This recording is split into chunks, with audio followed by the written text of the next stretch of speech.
убивать живое? Ты дал жизнь этому животному, за что забираешь?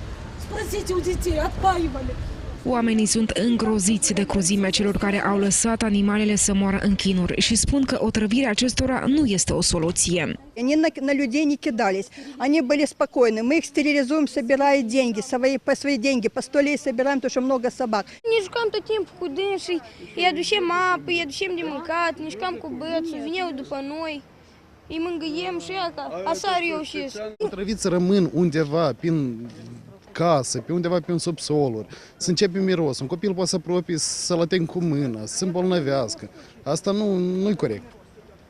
Otrăviți nu-i corect. Președintele Asociației de Protecție a Animalelor fără adăpost Alga spune că acest caz nu este unul singular. Valentina Dudunic acuză Regie Autosalubritate din cadrul primăriei municipiului Chișinău că ar încerca astfel să rezolve problema câinilor fără stăpân din capitală. Ieri am primit din strada Iorga un apel că acolo tot au fost otrăviți câini.